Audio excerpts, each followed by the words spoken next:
ઉત્પાદક તરીકે એક નામ ધરાવે છે.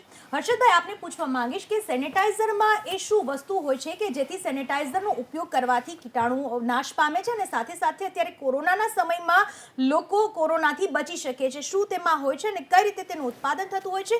લોકો માટે તે કઈ રીતના ઉપયોગી બને છે આ સમયમાં? સેનેટાઈઝર અલગ અલગ ટાઈપના આવતા હોય છે, જેમાં અલગ અલગ આલ્કોહોલ પણ હોય છે, એમાં એન્ટીબેક્ટેરિયલ મટીરિયલ જેવા કે ક્લોરેક્ઝિડિન છે કે મેસોટોનિયમ છે કે ડિફરન્ટ ટાઈપના મટીરિયલ પણ એમાં હોય છે, તો જેને કારણે એન્ટીબેક્ટેરિયલ તરીકે પણ કામ કરે છે. અને આલ્કોહોલ જે છે, જે આપણા હાથના કીટાણુઓ હોય મેક્સિમમ કઈ રીતે યુઝ કરીએ છીએ એના પર ડિપેન્ડ. એના ઉપર આપણે એ શક્ય હોય ત્યાં સુધી 95% સુધી એનો કિલ કરે છે. અમે સેનેટાઈઝર જે બનાવીએ છીએ, અમે એક WHO GMP સર્ટિફાઈડ એક્રિશન ફાર્માસ્યુટિકલ તરીકે જે અમે બ્રાન્ડ નેમ કરીએ છીએ, એમાં અમે એક WHO GMP means good manufacturing practice, એક પ્રોટોકોલ હોય છે, એ અમે ફોલો કરીએ છીએ. અમે જે પણ અમે પ્રોક્યોર કરીએ છીએ કોઈ પણ આલ્કોહોલ છે, આલ્કોહોલ એ અમારી પ્રિમાઇસીસમાં અમે આવે એના માટેનો અમારો એક SOP ડિસાઇડ કરેલી હોય છે, જે રીતે કે સ્ટાન્ડર્ડ ઓપરેટિંગ પ્રોસેસ છે અમારી. એના માટે અમે પહેલાં આલ્કોહોલને એક નિરીક્ષણ કરીએ છીએ, મીન્સ ટેસ્ટિંગ કરીએ છીએ. અમારી લેબોરેટરીમાં અમે મોકલીએ છીએ, અમારી લેબોરેટરીમાં એનું ટેસ્ટિંગ થાય છે કે એમાં કેટલી ગુણવત્તાનો આલ્કોહોલ છે. એમાં આલ્કોહોલની સાથે સાથે કેટલાક અલગ અલગ ટાઈપના ઇન્ગ્રેડિયન્ટ પણ હોય છે, ઇમ્પ્યુરિટી પણ હોય છે, અને એમાં મિથેનોલ જેવા બાય પ્રોડક્ટ પણ હોય છે, અને એમાં વોટર કન્ટેન્ટ પણ હોય છે. તો એ બધાની કેલ્ક્યુલેશન પ્રમાણે એને ગુણવત્તા નક્કી થાય છે, અને પછી એને એકવાર ક્વોલિટી ચેક એટલે QC લેબમાંથી એનું ક્લિયરન્સ મળ્યા પછી જ એને પ્રોડક્શન માટે આગળ ધપાવવામાં આવે છે. હર્ષદજી, આપે જણાવ્યું કે આમાં આલ્કોહોલ ખૂબ જ અગત્યની વસ્તુ હોય છે. બરાબર છે. હવે ઘણી વખત આપણે સેનેટાઈઝરમાં જોઈએ તો નોન આલ્કોહોલ એવું પણ લખેલું આવતું હોય છે, તો એ કયા પ્રકારના સેનેટાઈઝર હોય છે? બીજી વસ્તુ કે સેનેટાઈઝર અત્યારે નાના બાળકોથી માંડીને બેફામ રીતે લોકો વાપરી રહ્યા છે, તો શું નાના બાળકોને કોઈ નુકસાની થઈ શકે સામાન્ય જે સેનેટાઈઝર બજારમાં આવે છે એનાથી? અને આ ઉપરાંત ઘણા જે અનેક રોગોથી પીડાતા લોકો હોય છે કે જેને બીજા અમુક પ્રકારના ઇન્ફેક્શન હોય છે, તો આવા લોકો શું આ બધાની જેમ જનરલ રીતે સેનેટાઈઝર ઉપયોગ કરી શકે ખરા? જનરલી ડિપેન્ડ છે. જો કદાચ તમને કોઈ ટાઈપની સ્કિન ડિઝીઝ છે કે કંઈ તમને કોઈ આલ્કોહોલથી તમને ઇરિટેશન થાય છે તમારી સ્કિનને, તો તમારા માટે આલ્કોહોલ ના યુઝ કરવું વધારે હિતાબલ છે. અથવા તમારા ફિઝિશિયનને તમે પૂછી શકો છો કે તમે કઈ રીતે પ્રોટોકોલ તમે યુઝ કરો. બાકી જનરલી નાના છોકરા હોય કે મોટા હોય, કે જો તમે પ્યોર આલ્કોહોલ યુઝ કરતા હોય, પ્યોર સેનેટાઈઝર જે મેન્યુફેક્ચરિંગ કંપનીમાં ફૂડ એન્ડ ડ્રગ ડિપાર્ટમેન્ટ તરફથી, ઓથોરાઇઝ કંપની તરફથી અથવા કોઈ રજિસ્ટર્ડ મેડિકલ સ્ટોર ઉપરથી વિથ ઇન્વોઇસ તમે પરચેસ કરો છો, કે જે તમને જેન્યુઅન ક્વોલિટી આપે છે પ્રોડક્ટની, તો એ તમે પરચેસ કરીને એની લિમિટેડ યુઝ કરો તો એના માટે કોઈ જનરલી હદ સુધી કોઈ તકલીફ નથી પડતી. અને જનરલી આલ્કોહોલ ફ્રી કોઈ સેનેટાઈઝર નથી આવતું.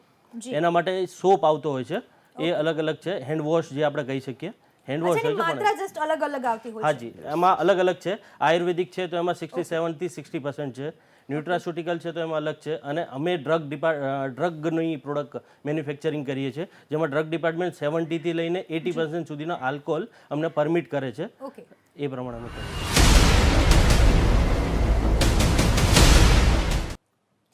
બ્રેક બાદ આપનું સ્વાગત છે. ચેતી જજો, કોરોના કાળમાં જે વસ્તુ બચાવવા માટે છે, હેન્ડ સેનિટાઈઝર છે, હેન્ડ વોશ છે, આ જ વસ્તુઓમાં ભેળસેળ કરવામાં આવી રહી છે, એટલે ખાસ ધ્યાન રાખવાની જરૂર છે. અને એટલા માટે જ આપના લાભ ખાતર જ એબીપી અસ્મિતામાં અમે અત્યારે આપને દર્શાવી રહ્યા છીએ કે સેનિટાઈઝર લેતી વખતે કઈ બાબતોનું ધ્યાન રાખવું જોઈએ, કઈ રીતે તમારી સાથે ગેરરીતિ થઈ રહી છે, શું પગલાં લેવાઈ રહ્યા છે, આ તમામ બાબતોને લઈને આપણે ચર્ચા આગળ વધારીએ. મહાનુભાવો આપણી સાથે જોડાયેલા છે.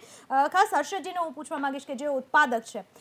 હર્ષદજી, જ્યારે પણ કોઈ સામાન્ય વ્યક્તિ જ્યારે મેડિકલ સ્ટોરમાં અથવા તો કોઈ પણ જગ્યાએ હેન્ડ સેનિટાઈઝર લેવા જાય છે, તો કઈ કઈ બાબતોનું એમણે ધ્યાન રાખવું જોઈએ? જેમ કે આલ્કોહોલની માત્રા કેવી હોવી જોઈએ? ઘણા એ પણ કન્ફ્યુઝનમાં હોય છે કે જેલ ટાઈપનું લેવું કે લિક્વિડ ટાઈપનું લેવું, અથવા તો કઈ રીતનું લેવું. તો તમે શું કહેશો, એક ઉત્પાદક તરીકે તમને વધારે બાબતે પ્રકાશ પાડી શકશો દર્શક મિત્રો? કઈ ટાઈપનું લેવું, લિક્વિડ લેવું કે જેલ લેવું, એ એમની ચોઈસ છે.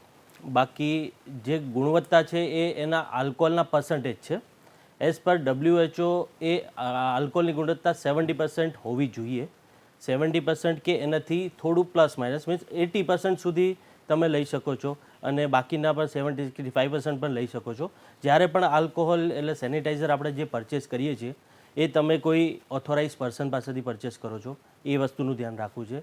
કઈ રીતે ખ્યાલ આવી શકે સામાન્ય જનતાને? જે માણસ જે જગ્યાએથી આપણે પરચેસ કરી રહ્યા છીએ એ જગ્યાએ એનું લેબલ તમે એકવાર ચકાસી શકો છો. એ લેબલ ઉપર પ્રોપર એનું લેબલ ક્લેમ મીન્સ એમાં કઈ ટાઈપનો આલ્કોહોલ છે, કેટલા ગુણવત્તાનો છે, એ બધી વસ્તુ એમાં જાણ લખેલી છે કે નથી, એ જે લેબલ છે એમાં કયા મેન્યુફેક્ચરરે કરેલી છે, કયા મેન્યુફેક્ચર કરેલી છે એ એમાં ડિટેલ હોવી જરૂરી છે. એનો લાઇસન્સ નંબર હોવો જરૂરી છે, એની મેન્યુફેક્ચરિંગ ડેટ, એનો બેચ નંબર, એની એક્સપાયરી અને એની કેટલી MRP છે એ દરેક વસ્તુ જરૂરી છે.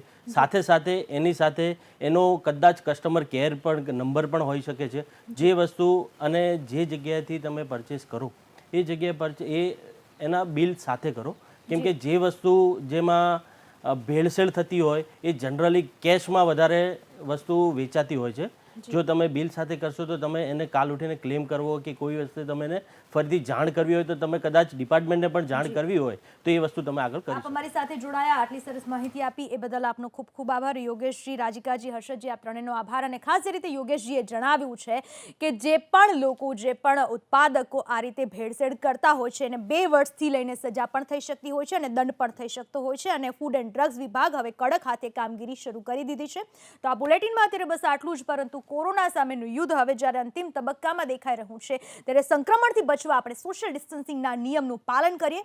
સાથે જ માસ્ક અવશ્ય પહેરવાની ABP અસ્મિતાની અપીલ. કારણ કે વેક્સિન ન આવે ત્યાં સુધી માસ્ક જ આપણને આ દુશ્મનથી બચાવશે. કેમ કે સ્ટુડિયોમાં અમે એકલા હોઈએ છીએ ત્યારે માસ્ક નથી પહેરતા હોતા. અત્યારે મારા ગેસ્ટની સાથે પણ સોશિયલ ડિસ્ટન્સ જાળવેલું છે, પણ જ્યારે આપણે બહાર નીકળીએ ત્યારે માસ્ક અવશ્ય પહેરવું જોઈએ. આપ પણ માસ્ક પહેરીને જ ઘરની બહાર નીકળજો. દરેક સમાચાર માટે આપ જોતા રહો ABP અસ્મિતા, ગુજરાતની અસ્મિતા.